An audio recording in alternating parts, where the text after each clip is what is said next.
The tragic mystery of Menglong. Accident or murder? A nation demands the truth. When the news broke on September 11, 2025, few could believe what they were reading. Menglong, once celebrated as one of China's brightest rising stars in historical dramas, had fallen from a high-rise apartment in Beijing's Chaoyang district. At just 37 years old, his promising life and career were cut short in a sudden violent moment that shocked not only China but the entire Asian entertainment world. At first, the story seemed tragically simple. Police declared it an accident caused by intoxication after a night of heavy drinking. But as hours turned into days, details emerged that didn't add up. Eyewitness accounts, leaked surveillance footage, and whispers from those who claimed to know more began to spread. What started as a tragic accident quickly morphed into one of the most controversial and debated celebrity cases in recent years. The fatal party.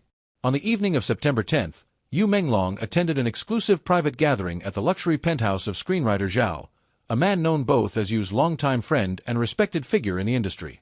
The guest list was intimate but star-studded, 17 attendees, including fellow actors, directors, and close acquaintances. Eyewitnesses and reports agree on one striking detail: alcohol flowed non-stop. By the time the night ended, more than 30 bottles had been consumed, premium whiskeys, expensive champagnes, and even a legendary vintage, the Lafite Rothschild 1982, allegedly brought by a wealthy patron. Surveillance cameras in the building captured a critical moment. Around 1:50 a.m., Yu appeared in the elevator, supported by two men. His face was pale, his steps unsteady. Those who were present later recalled him whispering repeatedly, "No more. I can't drink anymore." Yet, despite his fragile condition, no medical help was called. No one insisted he rest or be taken to a hospital. Instead, the party went on. Less than an hour later, at 2:40 a.m., Yu's body was found on the pavement outside the building. The fall was instantly fatal. The disturbing details. From the beginning, the official version didn't sit right with many. The explanation of just drunkenness seemed far too neat. Forensic whispers later leaked into public conversation. Yu's body, it was said, showed bruises and abrasions inconsistent with a single fall. The injuries suggested struggle or restraint, raising the possibility that Yu had been forcibly pushed or assaulted before plummeting to his death. More sensational still were the rumors that forensic experts had allegedly found DNA belonging to someone else on Yu's body. While never officially confirmed, the very suggestion ignited speculation. If true, it would mean Yu's final moments were not solitary or accidental, but violent and shared with another person. Equally troubling was the behavior of Yu's supposed friends. Witnesses reported that when his body was first discovered, several individuals rushed down from the penthouse, not to call an ambulance, but to cover Yu's face with clothing. At that point, no one had even confirmed whether he was still alive. Why would they act so hastily, and why conceal his identity rather than attempt resuscitation? The gesture seemed chillingly deliberate. The three suspicious figures. As the investigation progressed, three names stood out to both the police and the court of public opinion. Director Wang. Publicly, he denied being at the party. But CCTV footage told another story. Wang was clearly recorded entering the building at 9:26 p.m., carrying 2 bottles of liquor, and leaving in a hurry after 2 a.m. His denial, contradicted by verifiable evidence, cast immediate suspicion on his motives and credibility. Manager Lu. As Yu's own manager, Lu's role should have been to protect him.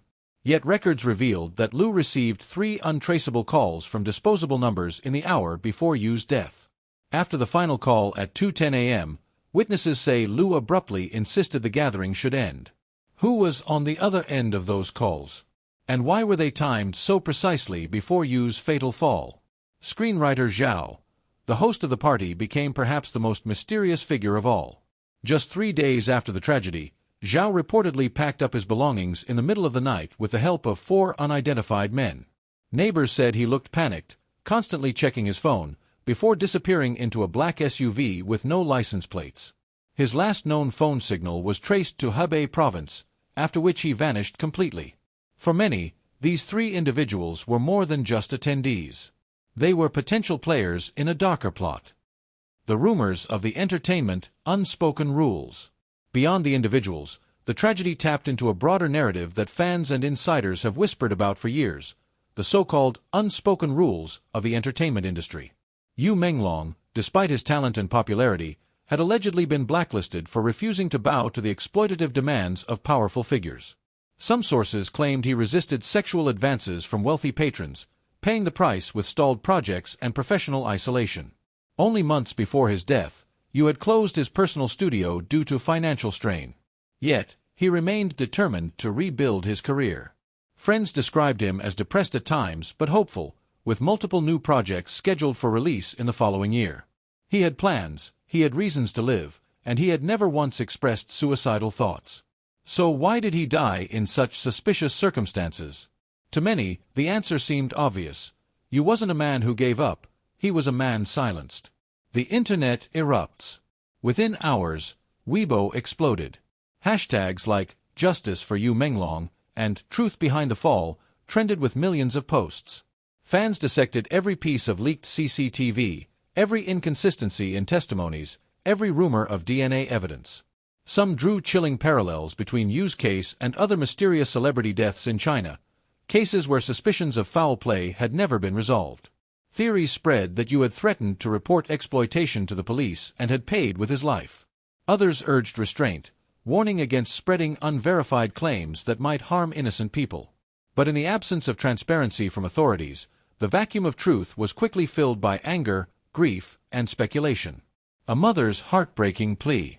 Amid the storm of theories and accusations, Yu's mother broke her silence.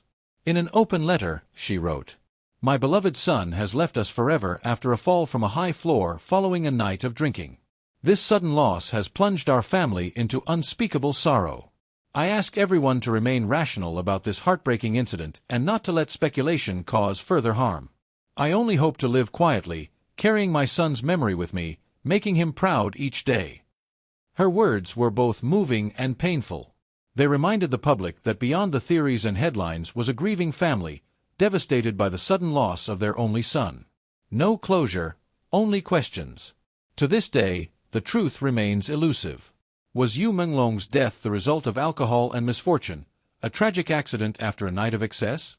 Or was it a carefully orchestrated act, silencing a man who resisted the darker side of fame? Without an official confirmation of the rumored DNA evidence, without the testimony of the missing screenwriter Zhao, and without consistent accounts from those present, the story sits suspended between accident and conspiracy. What is certain, however, is the depth of the tragedy. Yu was more than a celebrity. He was a son, a friend, and a man whose dreams had not yet been realized. His fans remember him not only for his roles in costume dramas but for his humility, kindness, and perseverance. And so, the debate rages on. Each new whisper, each new leak, each contradictory statement pulls the public further into the labyrinth. Conclusion. The tragic fall of Yu Menglong has become a mirror reflecting the fears and doubts of an entire industry. An accident should have been simple to explain. Yet, the bruises, the phone calls, the missing host, and the DNA whispers make it anything but simple. Until the authorities provide a transparent, detailed account, the public will continue to question, speculate, and demand justice.